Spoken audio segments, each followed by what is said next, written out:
welcome back. Thanks a lot for staying with us. It is now turning out to be extremely embarrassing for the Congress as the elections for the Congress president is on, but you have a lot of confusion that's playing out. Seen as a Gandhi loyalist, Ashok Gehlot, who was seen as a front-runner for the president's post, is now out of the running, is what we're picking up by the means of sources. This as the party's top leadership is now not very keen on him filing his nomination. As per sources, the observers Ajay Makan and Mallikarjun Kharge recommended that Ashok Gehlot should not be considered for the top post as they don't think he can actually keep the party together. Earlier today, you also had Ashok Gehlot had a meeting with senior Congress leader Mallikarjun Kharge. Remember all of this in the backdrop of the rebellion where the Gehlot camp and as many as 76 MLAs from the Gehlot camp reportedly submitted their resignation to the speaker as a mark of protest over the possibility of the appointment of Sachin Pilot as the next chief minister. So was this an intelligence failure on part of the Gandhis? Was this actually orchestrated, this entire rebellion, by Gehlot himself? Will we now actually see a Gandhi back at the helm of the party?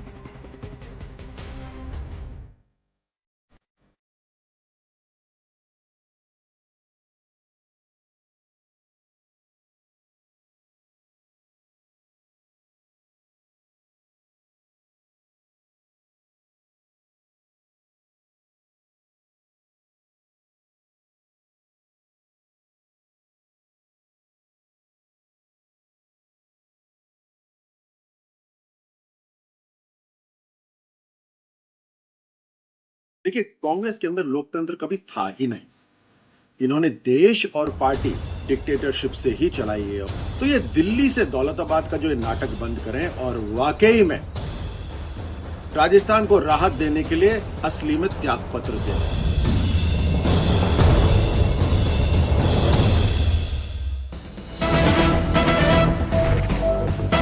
We're now getting some other updates coming in. We're now understanding, and this is what we're picking up by means of sources within the Congress party. They're saying disciplinary action being mulled and hence need for written report. Sonia Gandhi has expressed her disappointment, saying never expected this from Ashok Gehlot and his supporters. Asks, why did this have to be done? So will this rebellion actually cost Ashok Gehlot a lot more than what he anticipated? My colleague and senior editor Pallavi Ghosh is getting us all these details. While Pallavi, on one hand, you have the Gandhis expressing their disappointment, but the question that can be asked as a counter to the Gandhis also is, why did you not see this coming? Exactly. Why did they not see it coming? But I think the Gandhis also calculated that Ashok Gehlot has been the troubleshooter, a deep-rooted Gandhi loyalist, and therefore he would certainly not do this to them. In fact, at a meeting which took place with the observers and other leaders, Mrs. Gandhi is believed to have expressed her displeasure and disappointment and also asking this question, why did he need to do this? There is a substantial amount of anger, and that's one of the main reasons why a written report has been asked for, because it's only on the basis of something written or a report which has been submitted that a disciplinary action can be mulled. What we are being told is that they are mulling an action against at least a couple of those MLAs who defied the party order, did not attend the CLP meeting, one, and second, on their own decided to go and arm twist and pressurize the top leadership and also given their resignation papers. Pallavi, thanks a lot for getting us all those details. So how is this desert storm actually shaping up as far as the Congress party is concerned? What was the mandate as far as the leadership is concerned? What is the kind of rebellion that we've seen by the Gehlot camp? And what can possibly follow from here on? Now, as far as the presidential race is concerned, we saw a revolt by the Gehlot camp, which is actually going to leave their ties sad. Because as I pointed out, this was a man who was seen to be a close aide of the Gandhis. But today we are understanding he is no more in the running. Because what observers have told the Gandhi leadership that we don't see this actually a man who can bring the party together. And now, as Pallavi was just breaking those details for us, the top leadership is extremely disappointed. Cloud over Ashok Gehlot's candidature, again something that's broken by my colleague Pallavi here, that he's actually out of the running. So where was the calculation that has gone wrong? Congress's national leadership crisis continues. This seems to be a pattern that we're discussing every couple of months. From Punjab to Rajasthan, what really has changed? As far as specifically the Rajasthan tussle is concerned, with Sachin Pilot and Ashok Gehlot, this is not anything new. This is something that we've tracked for months together. Opposition to Pilot due to his 2020 revolt. So what were the Gandhis thinking? Were they extremely confident that if Ashok Gehlot becomes the party president, then they can placate Sachin Pilot by making him the chief minister? And did they expect Gehlot supporters to accept that? Majority Congress MLAs against Sachin Pilot, and thus we're seeing rebellion that we saw. But many also now raising the question that was this actually orchestrated by Gehlot himself? Instability in the run-up to 2023 assembly polls. Will Rajasthan now become another Punjab? That's a big question.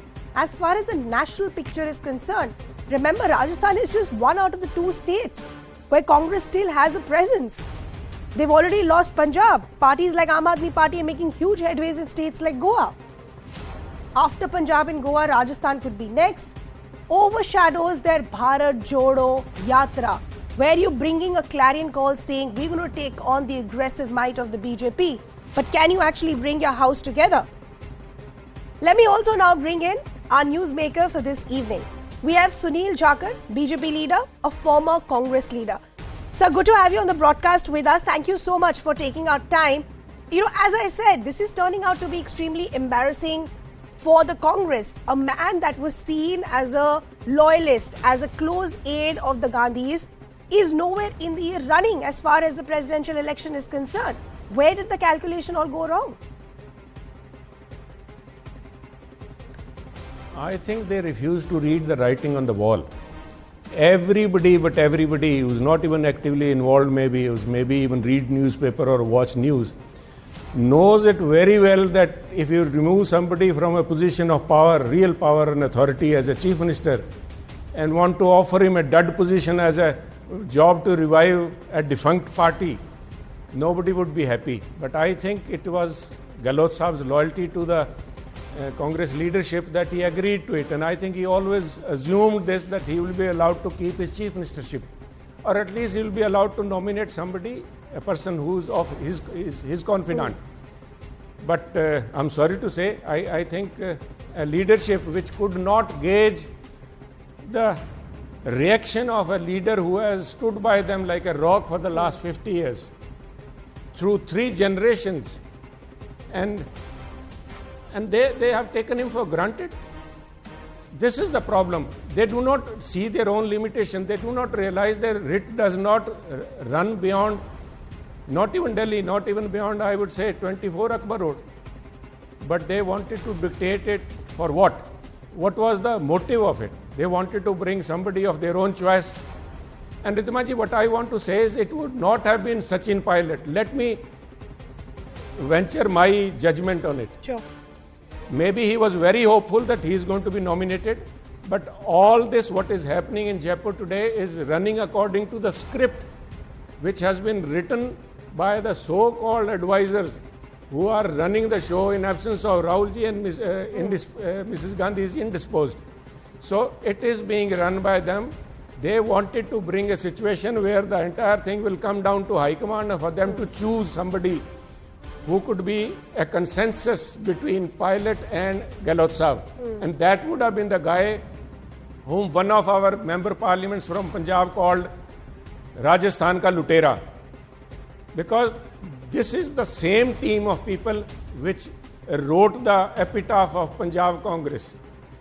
Kharge Saab committee recommended removal of Captain Amarinder Singh ji as a chief minister.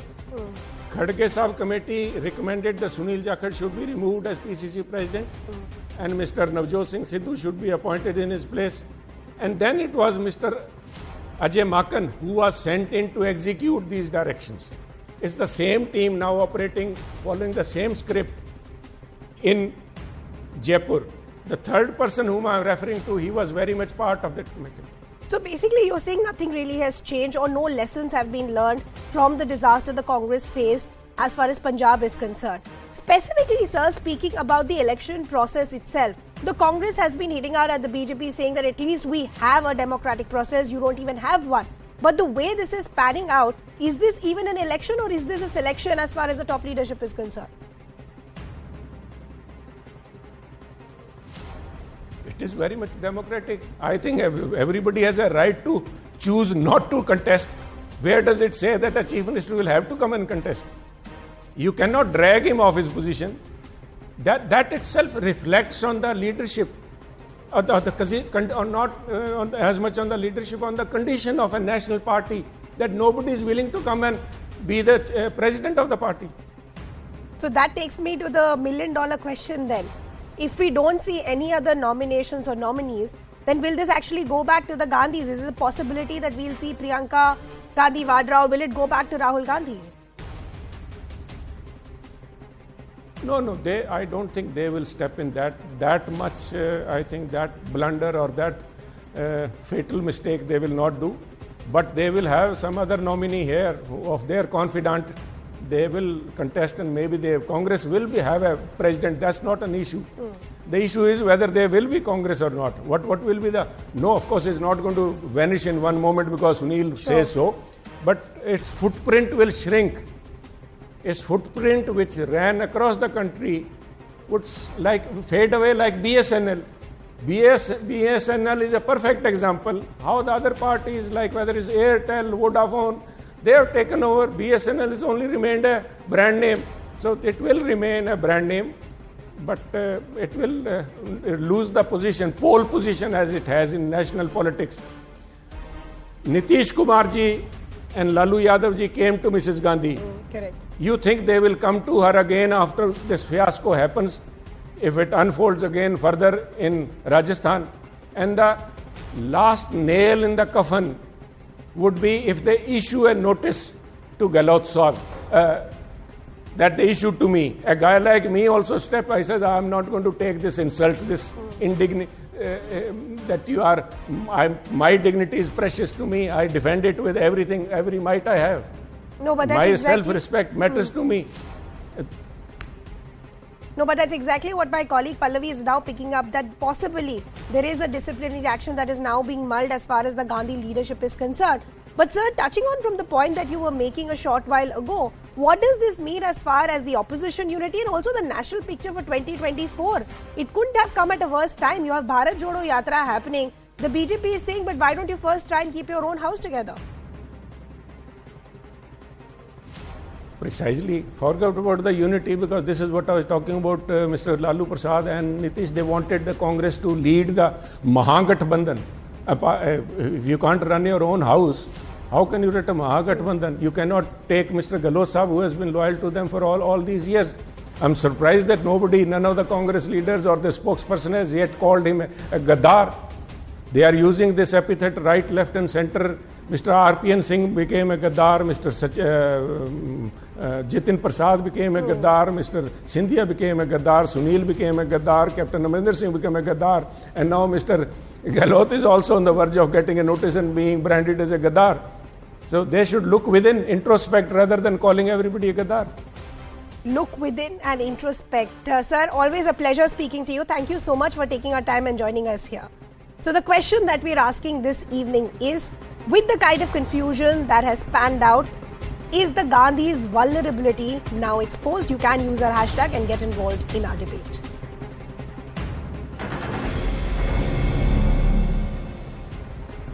Let me also now bring in our guests to take this discussion forward. Spokesperson of the BJP, RP Singh. We have author and senior journalist Rashid Kidwai. We also have MLA BJP and a former Congress leader, Aditi Singh. I'd also like to say that we actually invited the Congress party, but they refused to join the debate. So Rashid, let me begin with you first. As I was asking Sunil Jakar as well, more than anything else, because the problems are not new, the problems are something that we all know about. What is played out in Punjab, the infighting, similar picture in Rajasthan, similar picture in Chhattisgarh as well.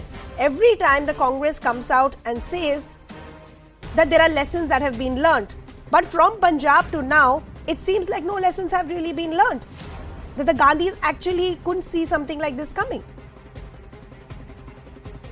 Yeah, I think Ridhima, it is very difficult if people make up their mind to kind of, revolt or part ways. The fact that if you're talking about in the context of what happened in Rajasthan, Mr. Ashok Gehlot was tipped to fight the Congress election and with leadership's blessing become Congress president. Obviously, he knew that there is going to be a vacancy in Rajasthan, and that's where contender, Sachin Pilot was there, and this is in the realm of possibility that Mr. Pilot, having kind of expressed remorse of what he had done in 2020, has slowly become a favorite, and attempt was there to accommodate him. All these things were known, but Mr. Gehlot kept cards close to his chest, and suddenly, instead of becoming Congress president or consolidating his campaign there, he chose to stick to Rajasthan and got No, but support. Rashid, that's exactly where it becomes problematic. This is a man who's seen as a quote-unquote loyalist, quote-unquote close aide of the Gandhis. What we see play out today then is a clear example of a trust deficit between both the parties.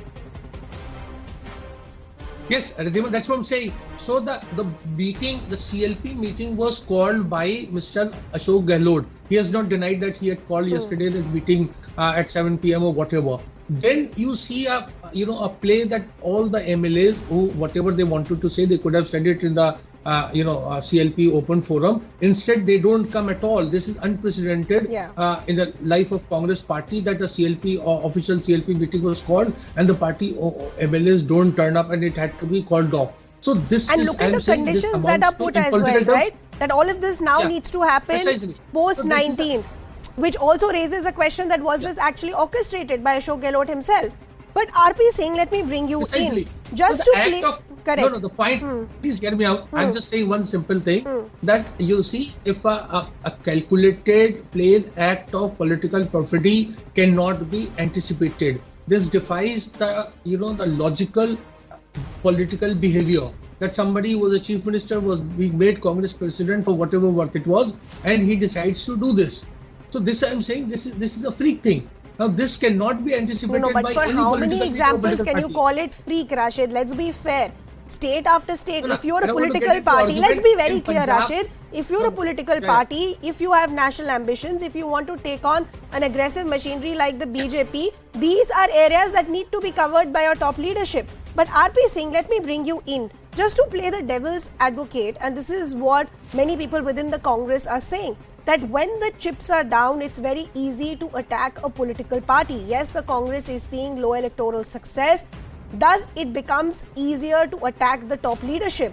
Today, if the Congress had a presence in many more states, these questions wouldn't be asked, even if the same scenario played out. Well, I have a different take on this. It's a local Chhatrap versus Delhi dynasty. Local Chhatrap says that, Mr. Rashi rightly said that whatever the Congress presidentship is worth for, he thinks the Congress leadership presidentship is not worth for, and being a chief minister is still better for another 1 year. And I see another reasoning behind it. That is, see, he knows that if Mr. Sachin Pilot becomes the chief minister, and even if I become the president later on, he will not accommodate my son. It's all for dynasty within the Congress. So he knows Vaibhav Gehlot won't be accommodated by Mr. Sachin Pilot. And so he still like to stick on to the chief ministership of Rajasthan. One. Secondly, I've been told some 80 MLAs have given the resignation to the speaker. 76 who is the have number they given the resignation against? Is against, could be. So it is against the central leadership. They have given their resignation against the central leadership. And lastly, that Hindi में कहते हैं बोने हो गए हैं. They have been drafted the central leadership. They are not no more acknowledged as their leader. And then that magnet of Congress, which used to attract vote, can't even keep the flock together. That is why the question that I asked when I started this debate Gandhi magnet, that more than the infighting that seems to be a pattern as far as Rajasthan is concerned, what this episode possibly has exposed is the sheer vulnerability of the Gandhis and a possibility that they continue to lose grip as far as key decisions are concerned. But Aditi, let me bring you in. As far as this entire election process was concerned, the Congress was taking a lot of pride saying that, see, we are a democratic party, we give a fair opportunity to everyone. As far as the nominations were concerned, you had Rahul Gandhi, who was extremely reluctant, didn't want to throw his hat in the ring. Then there were names like Shashi Tharoor, who now we know is confirmed. Ashok Gehlot was a close aide because of the rebellion, not going to be in as far as this race is concerned. Is this now become a circle? Will we go back to the Gandhis? Will it be back to Rahul Gandhi because you'll still have some of his loyalists saying without you the party will completely die down? So will it be back to square one now? Absolutely. I feel like I could just see this game play out where they do this whole natak. They put on this entire play of like, well, look, we're following this democratic process, and this one's going to, is going to file their nomination, and that one can file in their nomination, and we're completely okay with that. They stage this whole drama. They have this whole thing in their back room where they know that nobody is going to file a nomination. They get back to the drawing table. And they say कि देखो भाई किसी की nomination ही नहीं आया है, जाहिर सी बात है हाई कमांड कि आप ही हमारे सर्वे सर्वा हैं, एंड पार्टी वालों का यही निवेदन है कि प्लीज आप फिर से कांग्रेस प्रेसिडेंट बन जाइए. So for me it's like I am not even like yawn, I'm not even surprised, I'm not even blinking an eyelid. It's because having been in the party myself, I am absolutely, it's a no shocker. It's a no-brainer that all of this natak was done to put on a democratic sort of front. But really, at the end of the day, we all know that the Gandhi family is not going to let go of the help. And I think everybody in the Congress party knows this as well. So anyone who says that, no, but really though Gehlot ji karenge, they're lying to themselves or they're lying to you. Because frankly, anyone that has been in the Congress party, knows the Congress culture, knows that nobody is going to be allowed at the top helm except the Gandhi family itself. So then I want to understand surprise. Why even indulge yourself as far as this, calling this entire process democratic? Because all you're getting is bad optics, and that counts for a lot as far as politics is concerned. But Rashid, I also want to understand who really is calling the shots as far as this party is concerned. And let's just talk to you about what played out in Rajasthan. On one hand, you have a rebellion. Now you have the Gandhi leadership saying we are extremely disappointed. My question is, why did you not see this coming? In Jodhpur, you had posters of Sachin Pilot already projecting him as the next chief minister. How bad does it look for the Congress party at a time when you have Rahul Gandhi giving this clarion call of Bharat Jodo Yatra, when you can't even take a call of leadership as far as your state is concerned? I think, Aridhima, you are right in the sense that it is very bad optics, and bad optics because the Congress cannot get its act together. I'm not so sure if we can go on, blaming the, the Congress leadership that, being Gandhis till the cows come home. See, every political party has its own culture and dynamics, and the inner party democracy, as we understand, is non-existent.